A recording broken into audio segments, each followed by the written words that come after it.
वैभवशाली राज्य और विलासी राजा।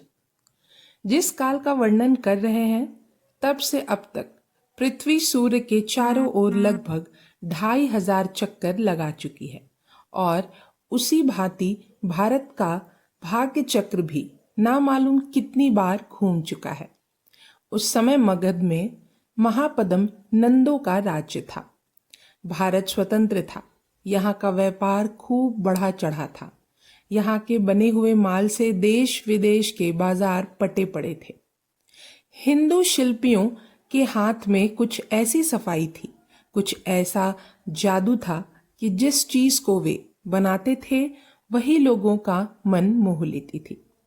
राजा भी वहां के कला कौशल तथा व्यापार को खूब प्रोत्साहन देता था। क्यों ना देता, इससे लाभ तो उसके देश का और देशवासियों का ही होता था। इस बढ़े हुए व्यापार का कारण देश में खूब धन था। राजकोष भी भरा पड़ा था। राजा के पास महापद्म रुपया होने के कारण ही उसका नाम महापद्म पड़ा था। जरा उंगली पर इकाई गिनकर देखो तो और सोचो कि कितना होगा वह महापद्म रुपया। आज अगर दुनिया के सब आदमियों में वह रुपया बांटा जाए तो एक एक आदमी के पास 50 लाख रुपया आएगा, और अकेले हिंदुस्तान में ही बांटा जाए तो हम में से हर के पास 2 से 4 करोड़ रुपया मिलेगा। ओह, कितना होगा वह धन, और कितने सुखी थे उस समय के स्वतंत्र हिंदुस्तान के लोग। आज तो हिंदुस्तान में लखपति ही गिनती के हैं, फिर करोड़पतियों का तो पूछना ही क्या। बाकी तो हमारी साल भर की आमदनी है। इस वैभवशाली मगध राज की राजधानी थी कुसुमपुर। यह वही नगर है जो आज पटना कहलाता है। उस समय इसका नाम कुसुमपुर था। बाद में यही पाटलिपुत्र बसाया गया, जो बाद में बिगड़कर पटना हो गया। कुसुमपुर वास्तव में कुसुमपुर ही था। जैसे भौरे पुष्प की सुगंध से आकर्षित होकर उसके चारों ओर मंडराते रहते हैं, उसके यश गान का गुंजन करते हैं, उसके गौरव के गीत गाते हैं तथा कुसुम के मधु का पान करके अपनी इच्छा को तृप्त करते हैं, उसी प्रकार कुसुमपुर के वैभव तथा व्यापार के कारण दूर दूर के यात्री और व्यापारी वहां आते थे। उनका सदा ही जमघट लगा रहता था। वहां के सौंदर्य को देखकर अपनी आंखों की तृप्ति करते थे। वहां के व्यापार से अपनी कोष वृद्धि करके अपनी इच्छाओं की पूर्ति करते तथा जहां भी जाते वहीं कुसुमपुर की कला और इसके धन की कहानी अपने साथ ले जाते। देश विदेश के राजदूत भी इस राजा के दरबार में उपस्थित होना अपना सौभाग्य समझते थे। महापद्म नंद के वंशज बड़ी अच्छी तरह से राज्य करते थे।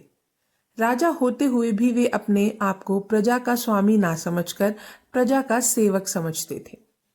हमारे यहाँ राजा का यही आदर्श है। जब राजा ही प्रजा की भलाई करना और सेवा करना अपना कर्तव्य समझता था तो छोटे छोटे कर्मचारी सदा प्रजा के हितों का ध्यान रखते थे। परंतु यह दशा अधिक दिनों तक नहीं रही। नंद वंश का अंतिम राजा धनानंद बड़ा ही विलासी हो गया।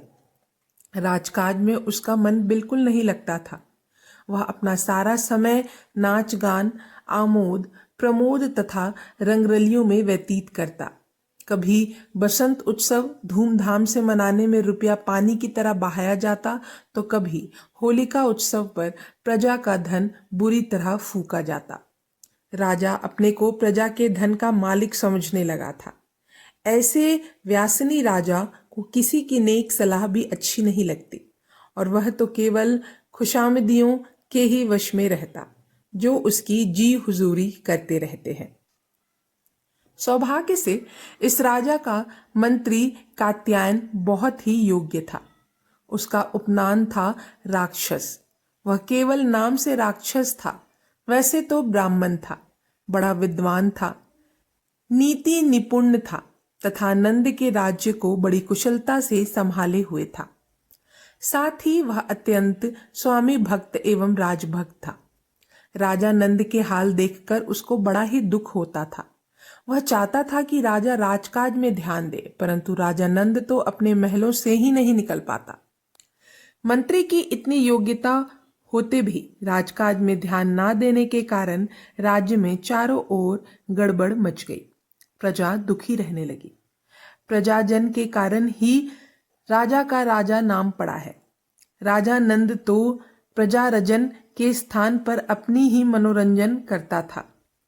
भगवान राम ने राजा का जो आदर्श रखा था तथा जिसको सब भारतीय नरेश और राजा धनानंद के पूर्वज पालन करते आए थे, उसको वह भूल गया। राम का आदर्श था लोक धारण की लोक शासन। हाँ, इस प्रकार राजा की सेवा करने वाला राजा राम को प्रजा ने भी अपना स्वामी माना तथा उनकी भक्ति करना अपना सौभाग्य समझा। राजा नंद ही जब प्रजा के लिए अच्छी भावना नहीं रखता तो प्रजा में स्वाभावता उसके प्रति निष्ठा रखने वालों की कमी हो गई।